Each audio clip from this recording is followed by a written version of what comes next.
sahabat channel dosenku. Assalamualaikum warahmatullahi wabarakatuh.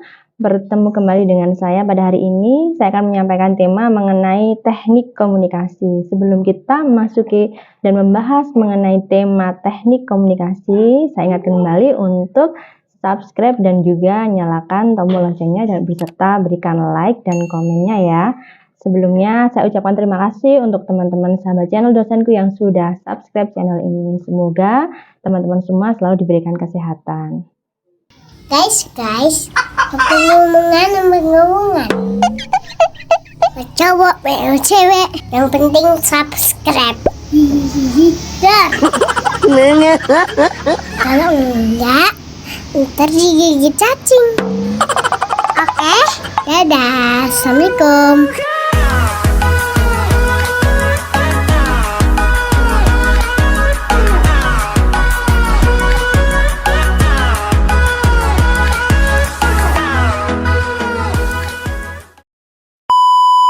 Halo sahabat channel dosenku, pada hari ini saya akan menyampaikan tema mengenai teknik komunikasi. Teknik komunikasi ini kelanjutan daripada psikologi sosial yang kemarin saya sampaikan, yang berkenaan dengan tema di mata kuliah pengembangan kepribadian. Sebelumnya kita membahas tentang teknik komunikasi, saya akan menyampaikan terlebih dahulu apa itu definisi daripada komunikasi ya. Jadi kata komunikasi sendiri atau istilah komunikasi itu kalau dari bahasa Inggrisnya itu disebut communication ya, atau secara etimologis atau menurut asal katanya adalah dari bahasa Latin communicatus ya, di mana perkataan ini bersumber pada kata komunis ya. Dalam kata komunis ini memiliki makna yaitu berbagi ya, di mana berbagi ini menjadi milik bersama, yaitu suatu usaha yang memiliki tujuan untuk kebersamaan atau kesamaan makna. Jadi komunikasi secara terminologis ini merujuk pada adanya proses penyampaian suatu pernyataan oleh seseorang kepada orang lain. Jadi adanya sebuah penyampaian ya, sebuah maksud atau sebuah hal yang ingin disampaikan oleh seseorang kepada orang lain. Itu yang dinamakan dengan komunikasi ya. Jadi dalam pengertian ini yang terlibat dalam komunikasi adalah manusia, ini yang kita bahas ya. Jadi adanya interaksi antara dua orang manusia yang ingin menyampaikan suatu hal, itu yang dikatakan sebagai komunikasi. Kemudian kita akan melanjut di unsur-unsur dalam komunikasi itu sendiri ya. Jadi ada yang dinamakan komunikator ya, atau orang yang memberi pesan. Seperti saya sekarang ini memberikan suatu materi di channel saya berupa teknik komunikasi. Di sini saya adalah sebagai komunikator, yaitu orang yang memberikan sebuah pesan. Kemudian komunikan adalah sahabat channel dosenku semua, itu yang dinamakan dengan komunikan atau orang yang menerima pesan dari saya. Itu adalah beberapa unsur dalam komunikasi. Kemudian yang selanjutnya adalah isi pesan. Jadi isi pesan di sini saya memberikan sebuah pesan atau yang berisi tentang pengertian daripada teknik komunikasi itu sendiri. Selanjutnya ada lagi unsur selanjutnya yaitu berupa simbol atau isyarat. Jadi dalam kita berkomunikasi ada beberapa hal biasanya juga dikatakan atau berupa simbol ya. Misalnya ada berupa simbol dalam bentuk kita memberikan sebuah gambar atau mungkin memberikan sebuah gerakan tangan di situ. Itu juga biasanya beberapa unsur yang ada dalam teknik komunikasi. Selanjutnya adalah adanya media ya atau penghubung. Jadi ini saya di sini sebagai komunikator memberikan sebuah pesan kepada komunikan atau sahabat channel dosenku semua melalui media YouTube ya di sini, atau yang menghubungkan kita dalam memberikan pesan atau berkomunikasi dalam lewat media YouTube. Seperti itu contohnya. Kemudian selanjutnya unsurnya adalah mengartikan kode atau isyarat. Jadi mengartikan kode atau isyarat di sini adalah beberapa hal tadi. Biasanya para komunikator itu memberikan beberapa simbol, kemudian beberapa isyarat juga itu yang akan diartikan oleh komunikan. Jadi para komunikan itu memberikan pengertian terhadap sesuatu hal yang disampaikan oleh komunikator tersebut. Kemudian selanjutnya adalah balikan atau feedback. Jadi saat kita berkomunikasi pasti akan ada feedback, ya kan? Misalnya saya memberikan sebuah materi kepada sahabat channel dosenku semua, pasti teman-teman semua akan memberikan feedback biasanya berupa sebuah kesan atau sebuah pesan atau mungkin sebuah pertanyaan di dalam kolom komentar. Itu salah satu contohnya daripada feedback atau balikan yang diberikan antara komunikator dan komunikan. Seperti itu. Selanjutnya adalah jenis-jenis komunikasi. Ini ada beberapa hal di sini yaitu yang dimaksud dari jenis-jenis komunikasi ini sendiri. Yang pertama adalah komunikasi berdasarkan penyampaiannya. Di sini ada dua, yaitu ada komunikasi verbal dan nonverbal. Seperti yang saya sampaikan sebelumnya dalam unsur komunikasi, kalau yang dikatakan sebagai komunikasi verbal adalah berupa lisan, seperti yang saya sampaikan sekarang.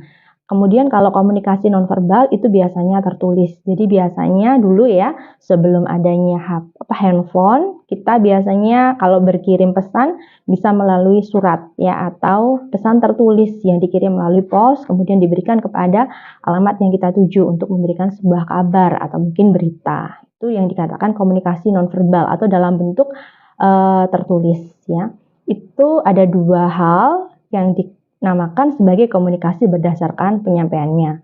Kemudian yang selanjutnya adalah komunikasi berdasarkan perilaku, di mana ini ada 3 komponen, yaitu ada komunikasi formal, kemudian informal, dan nonformal. Dari beberapa komunikasi ini sendiri, biasanya yang paling banyak digunakan adalah yang komunikasi informal. Jadi biasanya antar sahabat ya, kemudian mungkin antar orang tua dan anak, kemudian antar teman, dan lanjutnya itu yang dikatakan sebagai informal.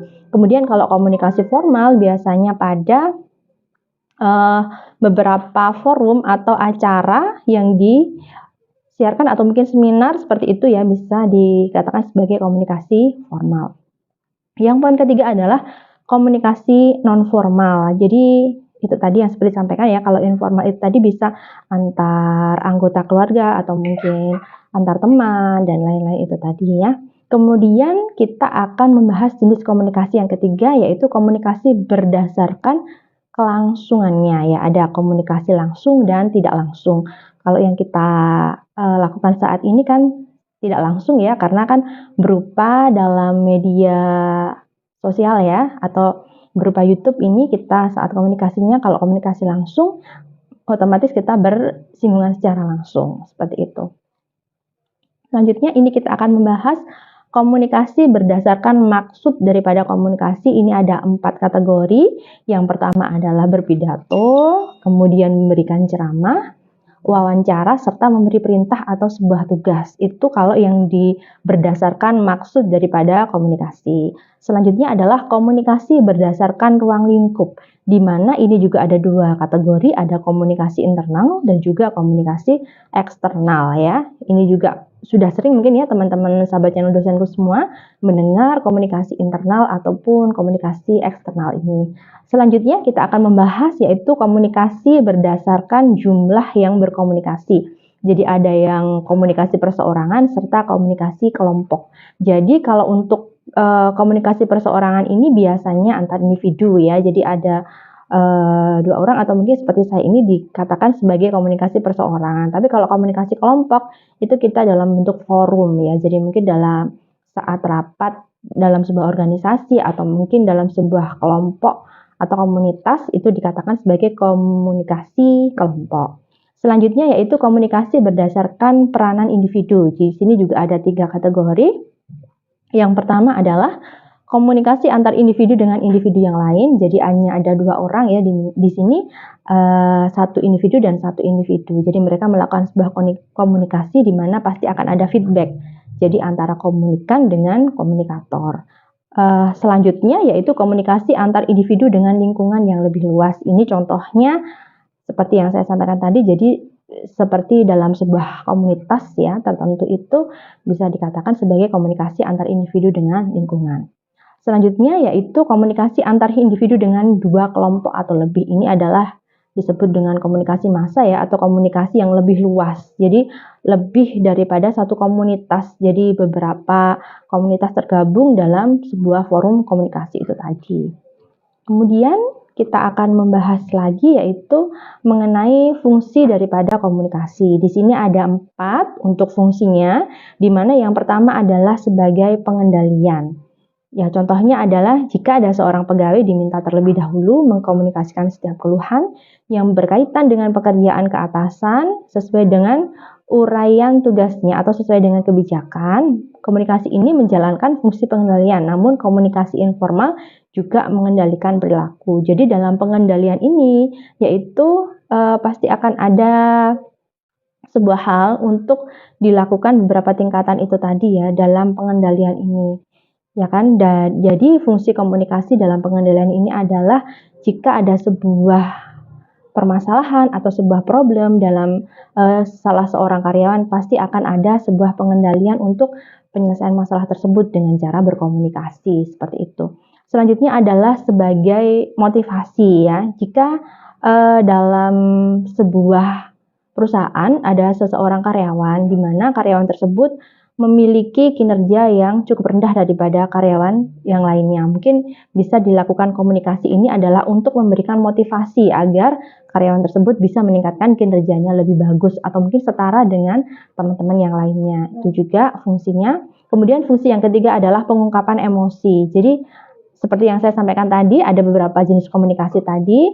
Di sini fungsi komunikasi yang untuk pengungkapan emosi adalah jika seseorang ingin curhat ya biasanya memberikan mengutarakan sebuah permasalahan atau perasaannya kepada seseorang. Itu dikatakan sebagai fungsi komunikasi sebagai pengungkapan emosi. Ya, jadi saat kita sudah melakukan komunikasi, pasti kita akan bisa mengeluarkan ya semua emosi atau mengeluarkan apa yang ingin kita sampaikan kepada seseorang. Selanjutnya, fungsi komunikasi adalah sebagai informasi. Nah, ini contohnya seperti yang saya sampaikan sekarang. Jadi, saya memberikan sebuah informasi mengenai teknik daripada komunikasi. Atau mungkin saya memberikan informasi mengenai teknik dalam mengurangi batuk pilek pada bayi. Nah, itu adalah fungsi daripada komunikasi yang keempat. Seperti itu dari beberapa fungsi komunikasi. Selanjutnya kita akan membahas hambatan dalam komunikasi. Memang ada ya hambatan ya dalam sebuah komunikasi, pasti akan ada. Kita saat melakukan komunikasi itu pasti akan ada beberapa hambatan yang terjadi. Jadi di sini ada 3 jenis hambatan, yaitu hambatan teknis, sematik, serta manusiawi. Kita akan membahas satu persatu ya di sini. Jadi hambatan yang pertama adalah hambatan teknis, di mana tidak adanya rencana atau prosedur kerja yang jelas. Jadi saat kita melakukan komunikasi, kita itu asal ngomong aja. Jadi kita nggak punya konsep mau ngomong apa, dengan siapa, mengenai apa, itu jadi tidak ada konsepnya. Nah, itu dikatakan sebagai hambatan teknisnya. Jadi kadangkala mungkin seseorang bisa melakukan sebuah komunikasi dengan orang lain, tapi dia bingung mau ngomong apa sih gitu loh ya. Karena tidak ada konsepnya itu tadi. Nah, ini yang dikatakan sebagai hambatan teknis, itu contohnya. Selanjutnya adalah kurangnya informasi atau penjelasan yang diberikan. Jadi saat melakukan komunikasi, saat informasi yang kita berikan atau penjelasan yang kita berikan kurang atau mungkin tidak sesuai, pasti komunikasi kita juga akan mengalami hambatan. Selanjutnya yaitu kurangnya keterampilan membaca. Nah, ini pentingnya ya. Saat kita memberikan informasi kepada seseorang melalui media komunikasi atau melalui berkomunikasi, itu perlu kita membaca atau memiliki sebuah konsep itu tadi. Nah, di sini pentingnya kita membaca. Karena apa? Saat kita sudah membaca, kita paling tidak mengerti konsep apa sih yang akan kita sampaikan saat berkomunikasi dengan seseorang ya, atau saat ngobrol dengan seseorang itu kita mau ngapain aja, kita mau cerita apa sih, kita mau ngomong apa, di situ harus jelas, harus tertata dan sesuai konsep yang kita mau. Makanya itulah pentingnya sebuah membaca ya. Selanjutnya adalah pemilihan media atau saluran yang kurang tepat. Nah, di sini misalnya saya memberikan sebuah informasi atau ingin menyampaikan sebuah informasi kepada sahabat channel dosenku semua. Jadi saya harus mengetahui media apa sih yang sesuai, karena di sini kita melalui media YouTube, jadi otomatis saya sesuaikan dengan sahabat channel dosenku semua untuk memberikan sebuah media ini tadi. Selanjutnya adalah hambatan sematik ya, di mana menjadi hambatan dalam proses penyampaian pengertian atau secara efektif ya. Jadi definisi sematik ini sendiri yaitu merupakan suatu ide atau pengertian yang diungkapkan melalui bahasa, kata-kata, atau timbal balik dalam artian pengertian antara komunikator dan komunikan ini, tetapi seringkali proses penafsirannya keliru. Jadi seperti ini, misalnya saya memberikan sebuah informasi, ya, sebuah info mengenai pentingnya menjaga istirahat atau pola istirahat untuk ibu hamil. Saat saya memberikan sebuah informasi, mungkin ada beberapa komunikan, ya, komunikan yang mengambil atau mempersepsikan informasi yang saya berikan itu tidak sesuai atau tidak pas atau tidak sesuai dengan yang saya harapkan. Jadi misalnya tujuan saya adalah untuk meningkatkan derajat kesehatan pada ibu hamil. Tujuan daripada informasi yang saya berikan, ternyata penyampaiannya dalam penyampaian itu ditafsirkan berbeda oleh komunikan saya. Nah, hal itu yang dinamakan dengan hambatan sematik. Jadi adanya proses penafsiran yang keliru antara komunikan dan juga komunikator itu tadi. Selanjutnya, hambatan yang ketiga adalah hambatan manusiawi, ya. Di sini terjadi karena adanya beberapa faktor, ya, dan juga emosi serta prasangka pribadi serta persepsi dan juga hal-hal lain, ya, yang berhubungan dengan panca indera seseorang. Ya, namanya juga manusia, ya. Kadangkala saat saya ngomong, misalnya saat saya ngomong bantu, ternyata komunikan saya mendengarnya adalah hantu. Nah, itu kan hal yang sangat berbeda sekali itunya, ya, penafsirannya atau pengertiannya. Tapi karena adanya itu tadi beberapa permasalahan dalam panca indera, ya, terutama salah satunya adalah indera pendengaran, jadinya penafsiran dan juga penerimaan dari informasi yang saya sampaikan itu tidak pas atau tidak sesuai dan diambilnya itu tidak sesuai dengan yang saya harapkan. Nah, seperti itu. Itu adalah beberapa hambatan dalam komunikasi. Selanjutnya adalah bagaimana sih cara mengatasi kendala dalam berkomunikasi. Tadi kan ada beberapa kendala, ya. Ada yang sematik, kemudian ada yang karena panca indera, kemudian ada yang karena teknis tadi. Bagaimana kita cara mengatasi daripada kendala dalam berkomunikasi itu? Yang pertama adalah menjaga kontak pribadi yang akrab tanpa menumbuhkan perasaan bermusuhan. Jadi saat kita tahu persepsi dari komunikan kita berbeda dengan apa yang kita mau dalam penyampaian informasi, seyogyanya, ya, kita memberikan pemahaman yang benar atau meluruskan pemahaman tersebut dengan cara yang baik, ya, dengan kekeluargaan atau tidak dengan cara permusuhan. Jadi kita memberikan atau meluruskannya dengan cara yang bagus, dengan pemberian yang sopan, seperti itu. Jadi tidak akan ada permusuhan antara komunikan dan juga komunikator. Selanjutnya yaitu menetapkan dan menegaskan identitas kita dalam hubungan dengan orang lain tanpa membesar-besarkan ketidaksepakatan. Jadi seperti yang saya sampaikan sekarang, sahabat channel dosenku semuanya sudah tahu, ya. Dulu juga saya sudah perkenalan di awal bahwa saya adalah salah satu staf pengajar di salah satu perguruan tinggi swasta di Jawa Timur. Dan di sini saya berbagi ilmu kepada teman-teman sahabat channel dosenku semua untuk meningkatkan pengetahuan tentang kesehatan tentunya, ya. Itu kan perlu kita berikan informasi awal. Jadi tidak akan ada persepsi dari sahabat channel dosenku semua bahwa ibu ini siapa sih kok sukanya memberikan informasi ini, valid nggak informasi yang diberikan, emang siapa sih, backgroundnya apa sih. Nah, hal tersebut memang harus kita luruskan dari awal. Jadi biar pembaca kita juga tahu latar belakang kita seperti apa, kenapa kok kita bisa memberikan informasi kesehatan, apakah informasi tersebut valid atau tidak. Karena memang seseorang saat memberikan sebuah informasi itu harus didasarkan pada itu tadi backgroundnya, ya. Kalau misalnya seorang hukum, ya, atau seorang spesialisasi ekonomi ataupun manajemen memberikan sebuah informasi kesehatan. Nah, ini juga kan kita perlu menggali kembali, ya kan, apakah benar informasi yang disampaikan, karena kan tidak sesuai dengan faktnya atau tidak sesuai dengan basic ilmu yang dimiliki. Nah, seperti itu. Tapi memang semua informasi itu bisa diberikan oleh siapapun. Cuma ya itu tadi, ya, kalau informasi yang kita berikan itu tidak benar, alangkah baiknya kita juga bisa meng-cross-check pada sumber informasi yang kita dapat. Kemudian yang ketiga adalah cara mengatasi kendalanya, yaitu menyampaikan informasi kepada orang lain tanpa menimbulkan kebingungan, kesalahpahaman, penyimpangan, atau perubahan lainnya yang disengaja. Jadi seperti yang poin pertama tadi, seyogyanya kita memberikan atau meluruskan sebuah informasi itu dengan jelas, ya, dengan kekeluargaan, dengan cara yang sopan. Jadi tidak ada ketersinggungan atau permusuhan itu tadi antara komunikan dan juga komunikator. Selanjutnya adalah membantu orang-orang lainnya untuk mengembangkan gaya hubungan persona dan antar persona yang efektif. Jadi kita saat melakukan komunikasi tadi tidak membatasi personality atau daripada sikap sifat seseorang tersebut. Jadi kita tidak membatasi, kita ngobrol, kita ngomong bareng itu memang benar-benar sesuai dengan kita lah, tidak diada-ada ya. Jadi memang sesuai dengan diri kita sendiri, seperti itu. Nah, ini kan kita membahas tentang teknik komunikasi yang akan saya gabungkan dengan kebudayaan ya. Ini karena di mata kuliah pengembangan kepribadian ini adalah salah satu poinnya ada yaitu komunikasi dalam budaya.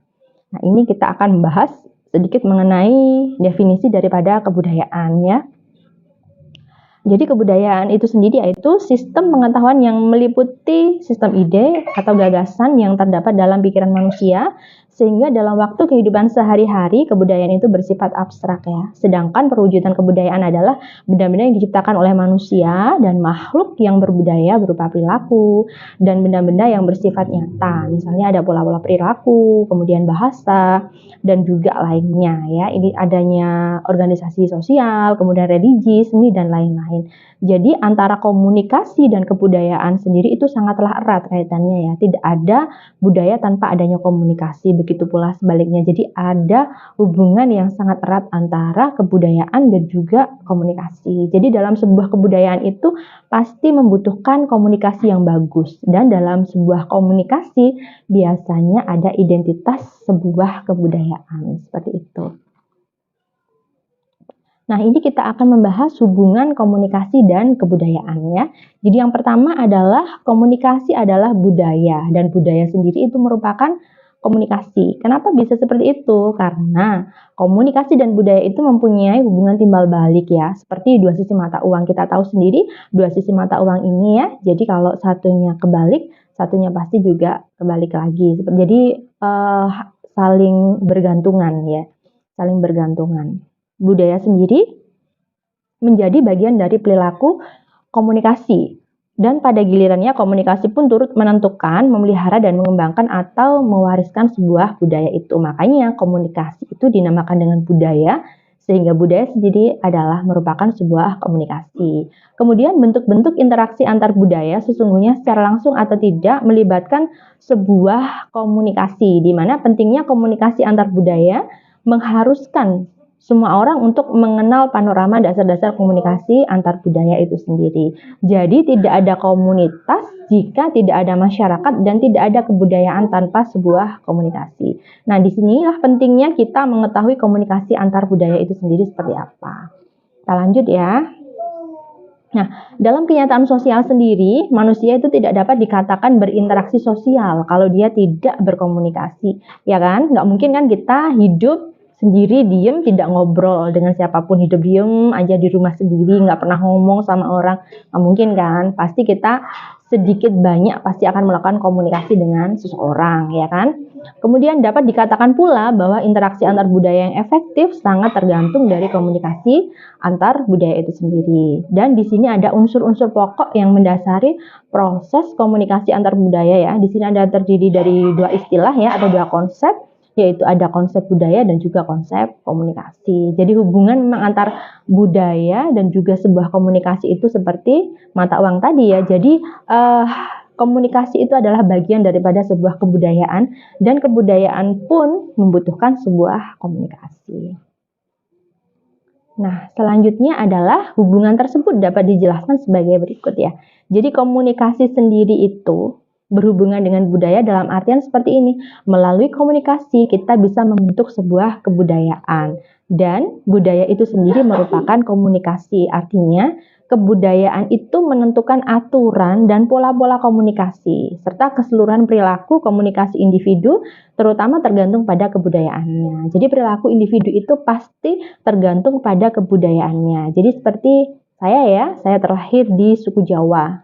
Ya kan, budaya di Jawa sendiri itu ada yang namanya bahasa Jawa, dan sekarang saya tinggal di Borneo. Pasti akan berbeda, orang sini akan melihat saya pasti tidak sama dengan budaya yang ada di Borneo sendiri. Nah, seperti itu adalah ada ciri khas sendiri daripada kebudayaan seseorang, atau bahasa itunya adalah cara ngomong aja lah, kita bisa lihat kan ya. Jadi ciri khas sendiri orang sana, orang sini ya, orang Jawa atau mungkin orang Borneo. Jawa sendiri pun banyak banget kan. Jadi beberapa daerah yang memang dari komunikasinya akan bisa terlihat atau memiliki ciri khas tersendiri. Kemudian di komunikasi dan budaya ini juga, jika bukan karena kemampuan manusia untuk berkomunikasi, tidak dapat dikembangkan pengetahuan, makna, simbol, serta nilai-nilai dan aturan yang ada dalam sebuah kebudayaan itu. Jadi ya, budaya dan komunikasi ini artinya komunikasi merupakan sarana yang dapat menjadikan individu sadar akan dan menyesuaikan diri dengan subbudaya-budaya atau kebudayaan asing yang dihadapinya. Nah, seperti itu beberapa materi yang saya sampaikan pada hari ini tentang teknik komunikasi.